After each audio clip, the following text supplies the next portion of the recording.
Hello, welcome back to my channel. We waited 3 years to be exact. We waited, we hoped, we were cheering. We together on this. You know what I'm saying? We gonna be one. Oh my God. And how are we feeling? I didn't like Wednesday season 2. So I know, lately it feels like all I do is complain on this channel. But sue me, I guess. Don't sue me, but please. But this season was just bad.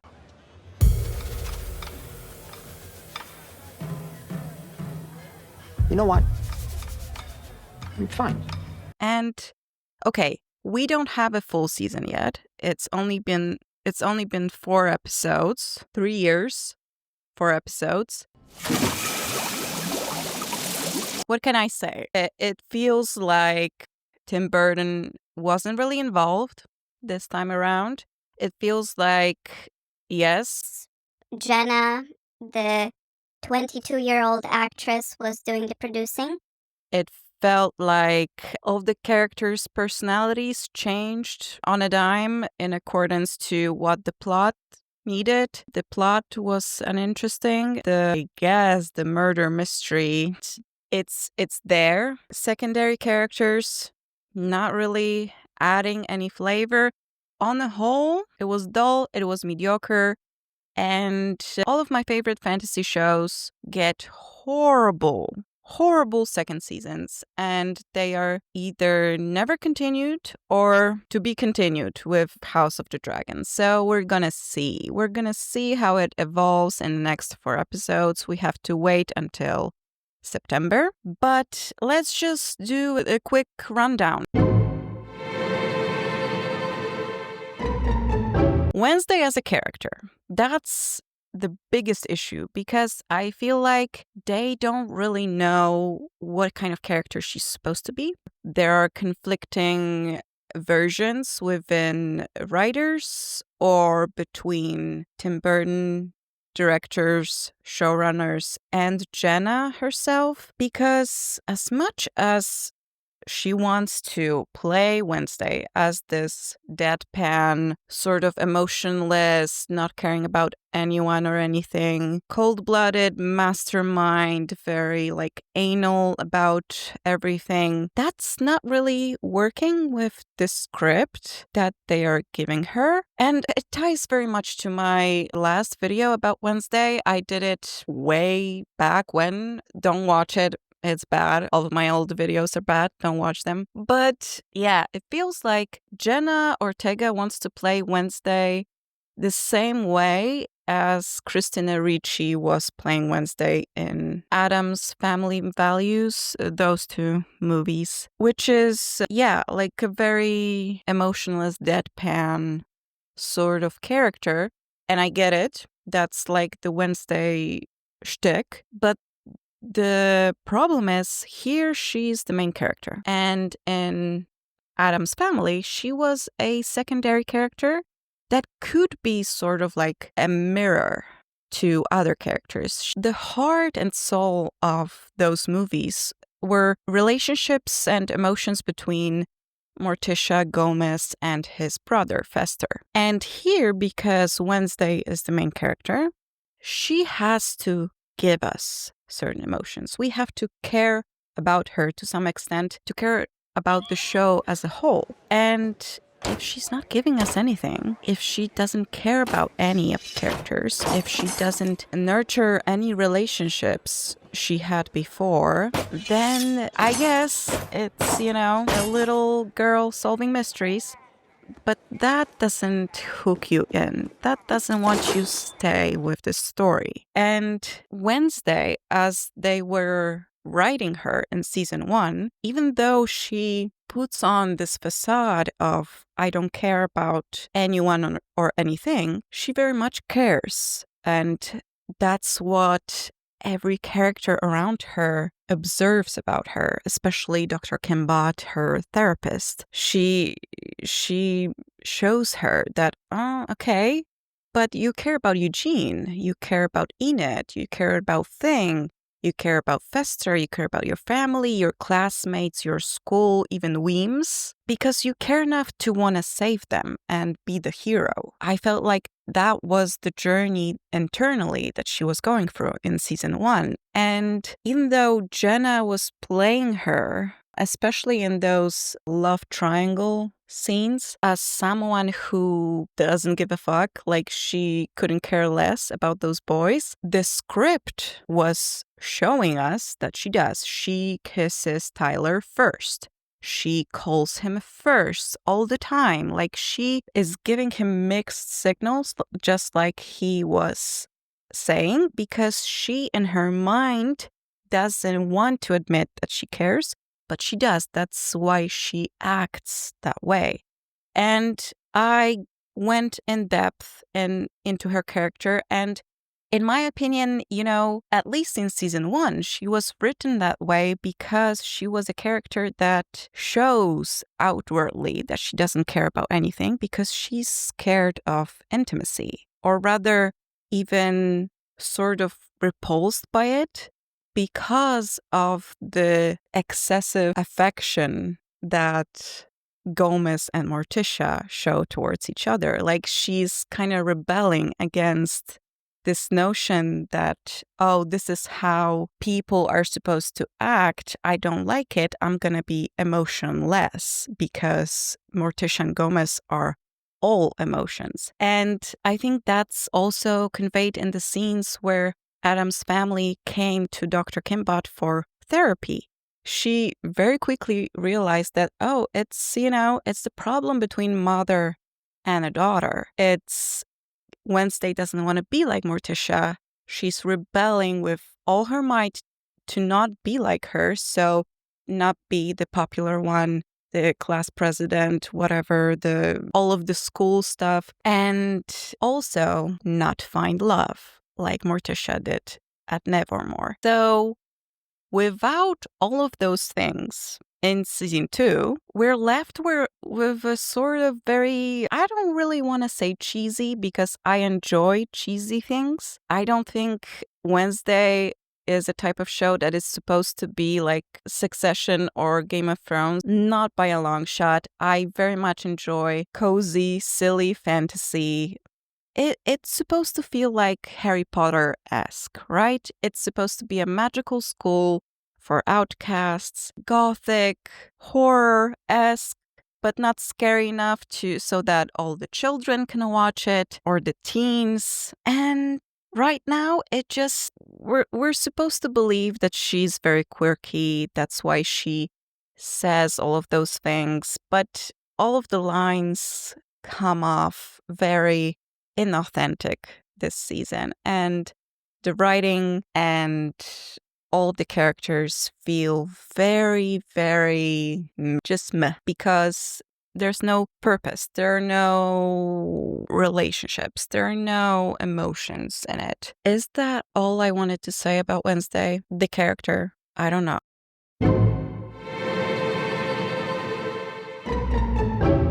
And I don't want to say that Wednesday as a character is nothing without love triangle, without romance, without the boys. But yes, Xavier's absence and Tyler's very much reduced role is felt in this season. And it's because the romance was a very big part of season 1. You can't just hit reverse on it at this point. And I know this is because Jenna.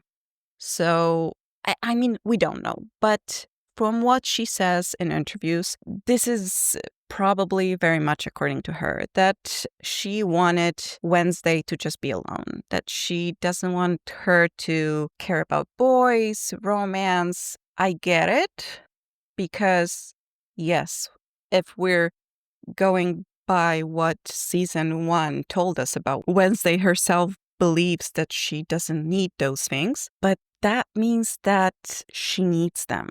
She doesn't want them, but she needs them. So for me, it feels like it's very much something that is missing. And not only because I feel like those characters added flavor to the show, but also because romance and horror, like the passion and the fear, go hand in hand for me, especially within Adam's family.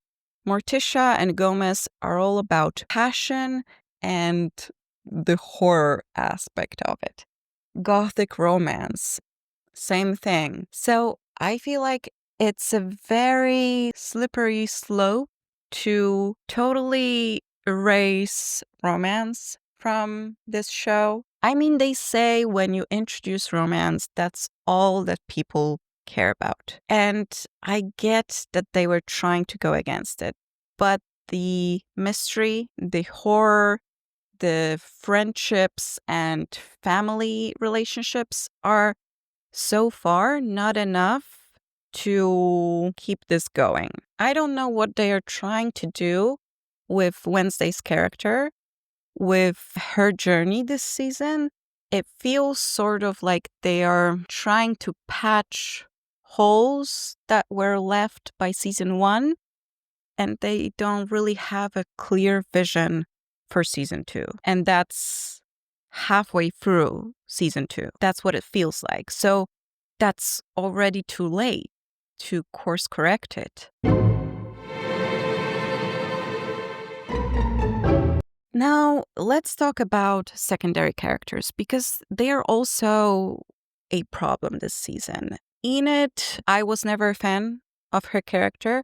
I have to admit it. Sorry, not sorry. Come for me. I don't care. She was very much a caricature, like over the top, bubbly, rainbowy character to show the contrast between Wednesday, a sort of emotionless face. But it kind of worked in season 1. So I have to give them that, even though her scenes are my least favorite in season 1, there still was a journey there.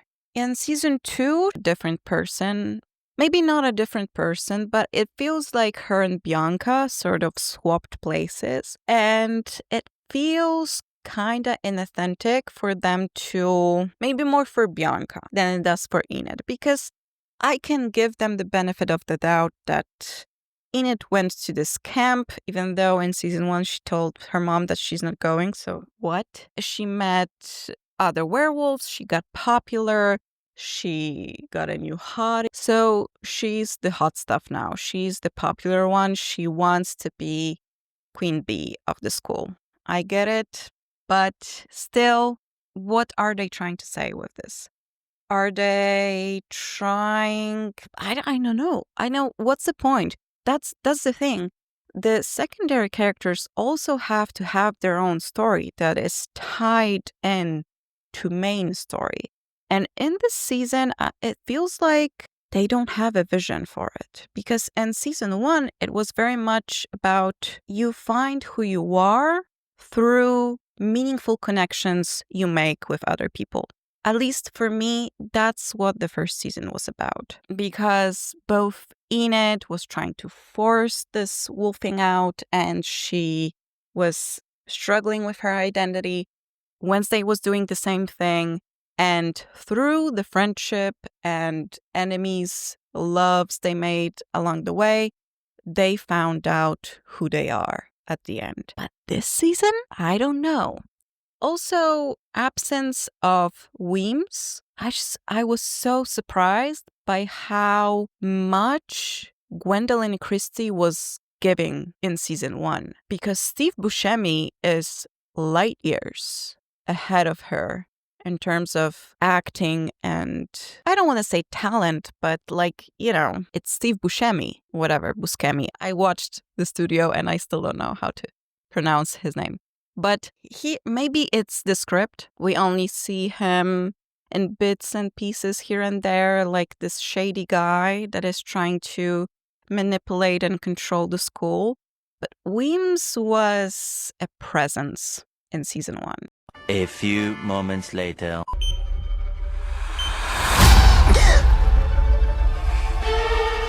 Rise and shine, Stevie Head. And that's missing. Also, Christina Ricci was a big presence in season 1. In season 2, we already know who the killer is, and that person was in one scene only. I mean, spoilers, I'm not gonna say, but you know. So it's just not a well-written second season, and it's a Netflix curse at this point. Like, they are unable to make a good second season of a popular show unless it's Stranger Things. Also, Eugene feels sort of sidelined, I would say. Pugsley, his introduction to the school is sort of a dud. Like, yeah, he does some things with Eugene, but we don't really feel anything in those scenes. Like, it's sort of annoying to watch it because maybe it's setting up for something, but at this point, after 4 episodes, we should have like a clear rivalry or clear like bonding experience between them, and we don't have anything. Like, they are just annoying each other, and Pugsley is sad because no one gets his type of being an outcast. Also, I would say, and I hate to say it because in season 1, I was like, yes, more of Catherine Zeta-Jones. This season, why? Why is the family hanging out at the school all the time? It just feels weird. And I know it's because they didn't have an idea of what to do with other characters that would be interesting enough, or rather more interesting than having Gomez and Morticia there. Because yes, they are great actors, hilarious, and relationship between Morticia and Wednesday is interesting. And learning about the grandma and all of the other family members, like the missing sister or whatever, that's interesting. But it's not an Addams Family show. It's Wednesday show. So this should be like a fun addition. Like, oh, Morticia pops in for 1 episode and says something about her sister that we never saw, and it's a mystery that ties into other things that are happening within the plot that's happening in the school amongst kids. It doesn't feel like this is a teen mystery. It feels like it's Wednesday plus adults, and all the other teens are unimportant. It's supposed to be about Wednesday and what is happening at Nevermore. So it's just all so confusing about where they are putting the exclamation points in this season. And I feel like this ties into what I said earlier, that Netflix is unable to do a good second season. I don't know why, but it always happens. And I think I felt it the most with Shadow and Bone, because Shadow and Bone season 1 was so good, and season 2 felt like it was done by preschoolers. And I'm not kidding. Like, the placement of the camera, the movement of the actors, the line delivery, the dialogue, the lighting, everything was so bad. It's, all of those memes of like the Wicked movie and the camera seeing only the light coming through the window and not seeing Ariana Grande's and Jonathan Bailey's faces. That's how I felt about Shadow and Bone season 2. And here I have a similar feeling. Also, I don't know if it's just my autism or craziness, but I can feel that they were shooting it in a different castle, in a different place. It just has a different feeling. It's a different school. They were shooting season 1 in Romania and season 2 in Ireland. I mean, you can't fake some stuff. And I think it's sort of like maybe Netflix is doing some sort of a scam where they create a show and ask a big name to be the executive producer on the first season. And then like all of the people that were working with that person that knows what they're doing are taking over in the second season, and on it goes. Like, because it feels like that. Like in season 1, Tim Burton was doing all of the creative decisions, and in season 2, it was a committee that was trying to emulate his style. That's how I feel about season 2. And Tyler suddenly got hot. So yeah, I'm still rooting for some sort of a enemies to lovers situation, but we'll see. And at this point, like, fuck the romance. Just give me a good plot. Just give us something. There are rumors that Lady Gaga is playing the Ophelia, the sister of Morticia. It would be interesting if the whole season was good. Like, that's not gonna save it. It's like bringing in Robert Downey Jr. to be Victor Von Doom and the next Avengers. Like, okay, do you have the script? So yeah, it feels like something died, and not on purpose. Like, it was supposed to be gothic excellence, and it's a rotten corpse that is not entertaining.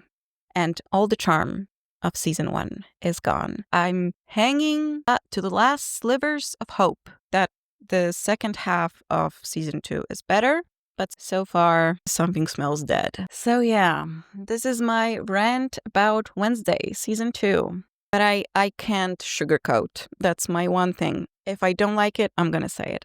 I'm sorry.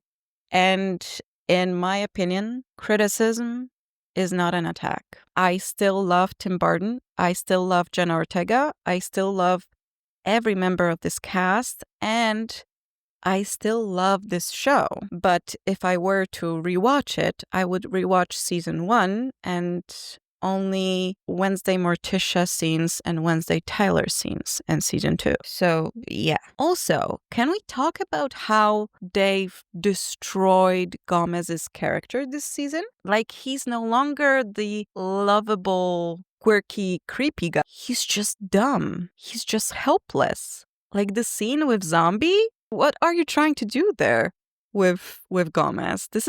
It's just weird. Because he wasn't an idiot in season 1.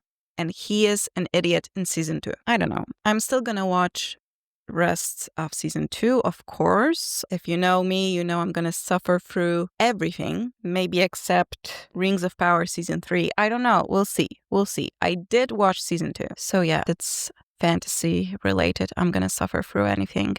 Tell me your thoughts. What did you think about Wednesday season 2? What do you think about the characters, the setting, the overall feel of it? Do you agree? Do you disagree? Give me everything. And yeah, next episode is gonna be about Narnia, finally, because we have an update today. When I'm filming Wednesday, the update about Narnia finally dropped. It started production, so we can finally talk about it. So until next time, thank you so much for watching. This was some angry driver outside. And like, subscribe, and I'll see you later. Bye.